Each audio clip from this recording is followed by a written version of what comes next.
Terima kasih untuk Anda yang masih bergabung bersama dengan kami dan di segmen ini kita akan review jalannya perdagangan di hari ini pemirsa, di mana lagi-lagi indeks harga saham gabungan mengalami penguatan yang cukup signifikan dan secara teknikal sudah kembali diperdagangkan di level 6.400-an. Dan kami ingatkan kembali, Anda masih bisa berpartisipasi di WhatsApp interaktif di 0812 di 8788 di 3723 seperti yang tertera di layar televisi Anda nantinya. Dan saat ini kami sudah terhubung melalui Zoom bersama dengan Bapak Danika Augustasari selaku Financial Educator Sukor Sekuritas. Kita akan langsung sapa saja. Pak Danika, selamat sore. Apa kabar, Pak? Selamat sore Pak Dev, kabar baik. Terima kasih Pak Danika sudah meluangkan waktu di IDX Channel. Pak Danika, hari ini indeks harga saham gabungan kembali mengalami penguatan signifikan, Pak. Tampaknya meskipun aktivitas perdagangan cukup sempit pekan ini dan juga akan menjelang libur panjang Lebaran, perdagangan masih tetap ramai sepertinya. Bagaimana analisis Anda?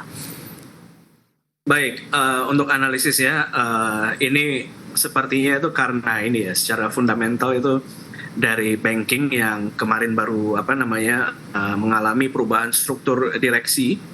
Ini adalah berita yang lumayan hopeful untuk market ya, bisa memberi harapan baru bagi market. Dan kemarin juga dividen yang diumumkan itu juga lumayan besar ya, lebih tinggi dari tahun-tahun kemarin ya. Jadi ada euforia dari dividen tersebut. Nah, dari dalam negerinya, dividen-dividen tersebut tuh bisa sebenarnya ada memberi potensi cash yang kuat yaitu ke Danantara ya. Dan itu bisa memberikan buying power juga untuk Danantara ya. Karena alternatifnya tuh kalau misalnya mau Danantara mau buy itu alternatif yang paling baik itu adalah banking biasanya. Tapi kalau banking itu naik terlalu tinggi jadi nggak begitu menarik ya. Jadi sebenarnya kita lihat nanti pada saat dividennya mencapai cum date dari ketiga bank besar tersebut, nanti kita lihat apakah nanti dia koreksi sejauh mana seperti itu. Jadi untuk jangka pendek ini sepertinya akan naik. Tapi jangka menengah sepertinya akan menuju sideways ya, which is masih oke sekali ya, karena dari awal tahun kemarin dari awal tahun 2025 ini IHSG itu kan masih downtrend terus ya, dan sehingga kalau misalnya ke sideways pun sebenarnya masih berita baik ya. Dan sekarang ini dia membentuk pola double bottom kecil ya, jadi next target tuh sebenarnya ada di level 6.700-an. Tapi yang terdekat ini ada di 6.500, itu ada resisten juga ya. Jadi kalau bisa tembus itu lalu tembus ke 6.600, mudah-mudahan nanti trend line si downtrend itu bisa ditembus. Seperti itu Pak Dev. Baik Pak Danika, asing pada perdagangan hari sebelumnya sudah tercatat net buy Pak. Sudah lama ini tidak tercatat net buy dan sebelumnya lebih sering melakukan aksi jual. Bagaimana Anda melihat pengaruhnya terhadap daya tahan IHSG dengan pencapaian penguatan dalam beberapa hari terakhir? Oke, net buy ya. Net buy itu juga lumayan ya. Tapi keep in mind juga kemarin-kemarin tuh net sell itu masih udah besar banget ya. Jadi net buy-nya sekarang itu dibandingkan net sell sebelumnya itu masih relatif kecil net buy-nya. Jadi karena kalau kita perhatikan juga rupiah itu tadi tuh udah mulai menyentuh, udah 2 kali nih menyentuh 16.600 ya. Lalu yield obligasi juga udah naik ke 7,2%. Jadi kita bisa lihat adanya capital outflow dari Indonesia ya. Jadi dari sisi net buy dari net buy asing itu kayaknya masih sulit ya untuk untuk berharap dari situ, tapi kita sebenarnya lebih berharap ke domestik ya, dari Danantara seperti itu. Baik Pak Danika, dengan penguatan signifikan hari ini dan hari sebelumnya untuk indeks harga saham gabungan dari sisi pola dalam jangka pendek, apakah sudah mulai beralih ke pola uptrend Pak, atau mungkin masih memerlukan tenaga tambahan ini untuk melaju lebih tinggi lagi sehingga pola yang terjadi untuk indeks harga saham gabungan bisa ke arah yang lebih baik? Untuk jangka pendek sebenarnya ada pola ini ya, ada pola double bottom ya. Tapi sepertinya kayaknya masih kita lihat nanti menjelang payout dividen dan apa cum dan ex dividen Ya. bank-bank besar ini apakah masih berlanjut ya, kita lihat polanya lagi. Tapi untuk sementara ini pola jangka pendek sih sudah mulai uptrend ya, tapi kita lihat lagi Baik. jangka panjangnya bisa uptrend apa enggak. Oke, saham-saham perbankan hari ini menjadi penopang utama untuk indeks harga saham gabungan Pak Danika. Tadi sentimen dividen, buyback, pelaksanaan RUPST tampaknya memberikan magnet tersendiri ini. Kita langsung saja ke BBNI Pak. Hari ini melaju paling kencang di atas 9%. Selain dari memutuskan akan membagikan dividen, BBNI juga akan melakukan aksi buyback dan nilai dividen. Kabarnya juga ini alokasi tertinggi ini di sepanjang sejarah. Analisis Anda untuk BBNI? Oke, untuk BBNI secara teknikalnya ya, untuk secara teknikal tuh dia udah break dua resisten sebenarnya di 4090, level 4000-an dan 4100 ya. Jadi kemungkinan BBNI ini juga masih ada nafas dia untuk melaju ya, dan dia kemarin juga udah secara kita lihat dari stokastiknya tuh dia udah golden cross juga, dengan next resisten ada di level 4400 ya, kalau bisa tembus nanti bisa ke level 4700 ya, sudah didukung juga volumenya juga udah mulai naik Pak untuk BBNI. Baik, kebetulan ada Bapak Inder dari Bali, Pak Danika menanyakan saham BBNI. Baru ingin masuk ini, direkomendasikan tidak Pak Danika? Direkomendasikan Pak. Saya juga sudah merekomendasikan ya, udah kasih stock pick juga nanti. Oke. Ini adalah salah satu ya BBNI ya. BBNI ini dia volumenya juga lumayan besar ya, dan ada gap juga.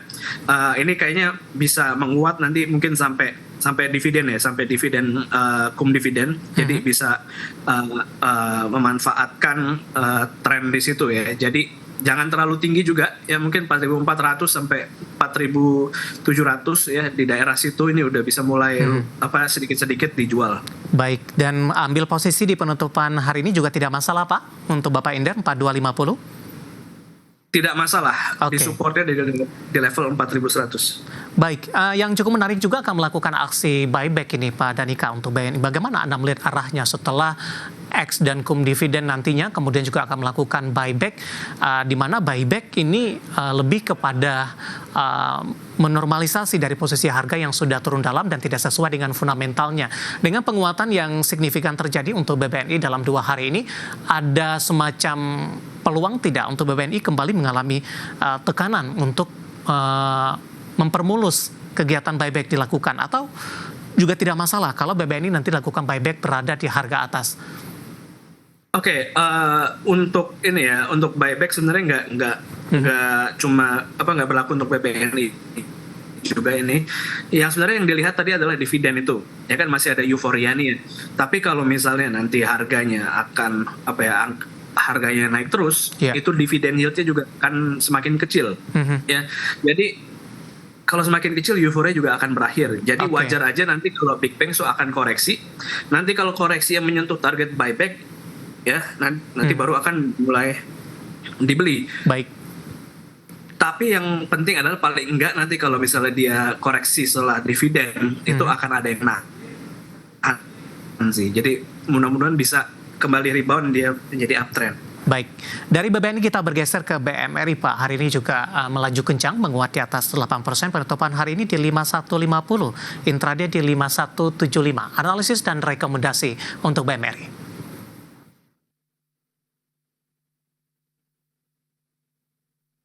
Halo Pak Danika. Halo Pak Dev, sorry tadi connectionnya agak stabil. Baik, tidak apa-apa Pak. BMRI Pak, silakan analisisnya. Boleh diulang? BMRI ya? Iya. Oke, BMRI juga dia ada resisten tadinya ya. Kemarin tuh ada di 4750 dan sekarang dia ada lompat, ada gap ya, which is sekarang ini artinya ada breakaway gap ya. Ini masih bisa ada kelanjutan kenaikan di level sampai level 5.400 itu pertama ya, dan kedua itu adalah di level 5.550 ya. Jadi sama ya, masih ada nafas untuk dia masih melaju lagi ya. Kita lihat nanti sampai cum dividen ya. Baik, penutupan hari ini di 5150 masih direkomendasikan buy Pak untuk BMRI. BMRI masih direkomendasikan buy. Ya. Supportnya sebenarnya dia nih baru tembus ya tadi ya di level 5.000 ya, kalau bisa dia balik 5.000 balik ke bawah 5.000 bisa di cut loss. Baik, dari perbankan big cap Pak, kita beralih ke perbankan lapis di bawahnya Pak. Masih dari Himbara ada Bank BBTN, hari ini juga melaju kencang Pak. Di atas 9% penguatannya, dan agendanya hari ini atau saat ini sedang dilaksanakan RUPST BBTN. Seperti apa ekspektasinya secara teknikal, penguatan pergerakan BBTN dan rekomendasinya untuk perdagangan selanjutnya? Oke, untuk BBTN ini adalah salah satunya Bank Himbara ini yang saya lihat dia paling dalam downtrend ya. Dan sekarang juga dia lagi koreksi downtrendnya, sebenarnya dia lagi pullback, dead cat bounce ya. Jadi untuk kalau dari saya sendiri BBTN ini masih hati-hati ya. Ini dia udah menyentuh resistennya ya, sudah sedikit lagi menyentuh resisten di level 915. Jadi tergantung juga nanti dia RUPS ya apakah dia bagi dividen besar juga apa gimana ya, tapi BBTN ini saya rasa masih hati-hati karena belum terlihat ada tanda-tanda reversal. Baik, penutupan hari ini 895 menguat di 9,15%, masih wait and see terkait dengan BBTN yang memang tadi reviewnya adalah BBTN salah satu bank Himbara yang tekanannya atau pelemahannya paling dalam jika dibandingkan dengan perbankan big cap lainnya. Dan lagi-lagi keputusan investasi tetap ada di tangan pemirsa IDX Channel. Pak dan Ika, kita akan jeda kembali terlebih dahulu. Nanti kita akan coba lihat saham pilihan apa saja yang Anda rekomendasikan, dan pemirsa kami akan segera kembali sesaat lagi.